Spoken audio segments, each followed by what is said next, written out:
पद्मनाभ स्वामी मंदिर भारत के केरल राज्य के तिरुवनंतपुरम में स्थित भगवान विष्णु का प्रसिद्ध हिंदू मंदिर है। इस मंदिर के गर्भगृह में भगवान विष्णु की विशाल मूर्ति है जो शेषनाग पर शयन मुद्रा में विराजमान है। मान्यता है कि इस मंदिर को 6वीं शताब्दी में त्रावणकोर के राजाओं ने बनवाया था। इस बात का जिक्र 9वीं शताब्दी में लिखे हुए कुछ ग्रंथों में आता है। इस मंदिर में 6 तहखाने हैं। त्रावणकोर के राजाओं ने अपने बेशकीमती खजानों को मंदिर के तहखानों और दीवारों में छुपा कर रखा था। 2011 पुलिस अधिकारी खतरनाक राइफलों के साथ इस मंदिर के बाहर तैनात थे और सर्वोच्च न्यायालय के आदेश पर मंदिर के ट्रस्ट सहित 7 अधिकारियों की टीम ने मंदिर के नीचे बने इन खुफिया तहखानों के दरवाजे खोल दिए जो सदियों से बंद थे। हर दरवाजों के पीछे बंद कमरों में सोने और हीरो के आभूषण और मूर्तियां मिलती गईं और वो आगे बढ़ते गए, मगर जब वो आखिरी चैम्बर यानी चैम्बर बी के पास पहुँचे तो उसे खोलने में वो कामयाब नहीं हो पाए। यहाँ 3 दरवाजे थे। पहला दरवाज़ा लोहे से बना था, दूसरा मजबूत दरवाज़ा लकड़ी से बना था और फिर आखिरी दरवाज़ा लोहे से बना था जो सबसे मजबूत था। इस दरवाजे पर तो कोई ताला भी नहीं था, ना कोई कुंडी लगी थी। इस दरवाजे को खोलने की सारी कोशिशें नाकाम रही। इसे खोलने गए अधिकारियों के अनुसार इस दरवाजे का कोई ताला नहीं था और वो इस दरवाजे को तोड़ना नहीं चाहते थे, इसीलिए वो वहीं से वापस आए। उनके वापस लौटने के पीछे का कारण कुछ और ही था। इस दरवाज़ों पर सांपों के जो चित्र बने हैं वो ये चेतावनी दे रहे थे कि इस दरवाजे को खोला गया तो अंजाम बहुत बुरा होगा, और वैसा हुआ भी था। 17 जुलाई 2011 को पहले 3 कक्षों को खोलने के 3 हफ्ते बाद टीपी सुंदराजन यानी वो शख्स जिसने इन दरवाज़ों को खोलने की याचिका दाखिल की थी, पहले बीमार पड़े और फिर उनकी मौत हो गई। अगले ही महीने मंदिर के भक्तों की एक संस्था ने ये चेतावनी जारी कर दी थी कि किसी ने उस आखिरी कक्ष को खोलने की कोशिश भी की तो उसका अंजाम बुरा होगा। कहा जाता है कि इस आखिरी दरवाजे को एक मंत्र से बंद किया गया है जिसे अष्टनाग बंद मंत्र कहा जाता है, और ये मंत्र क्या है ये कोई नहीं जानता। कोई ये भी नहीं जानता कि उस तहखाने में क्या रखा है, लेकिन उस कमरे में जो भी है वो एक अनोखे मंत्र से सुरक्षित है।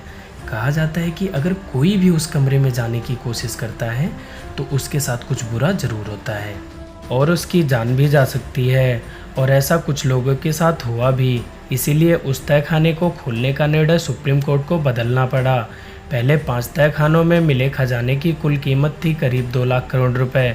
यहाँ 28 किलोग्राम का एक ऐसा बैग भी मिला जिसमें 7 अलग अलग देश के राष्ट्रीय सिक्के भी मौजूद थे।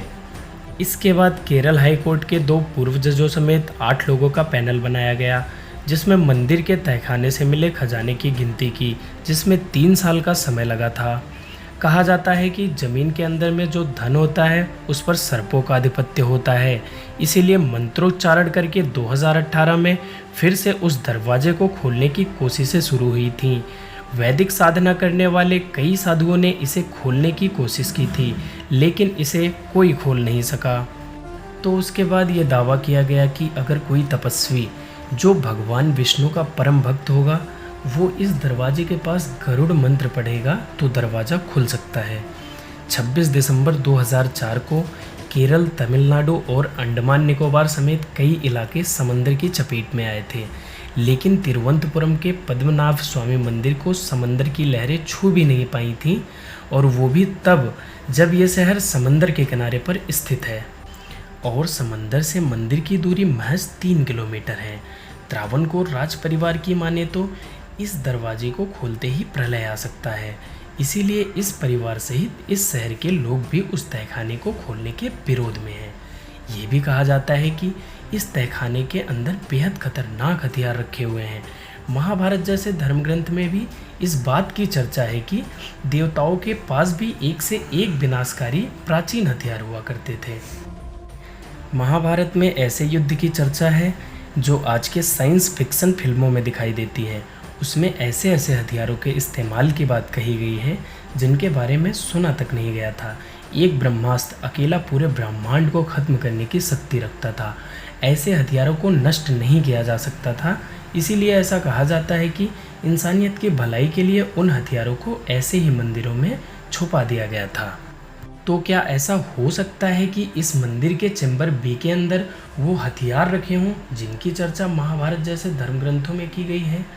या फिर इस दरवाजे के पीछे कोई ऐसा बेशकीमती खजाना होगा जो पूरे भारत की गरीबी मिटा सकता है?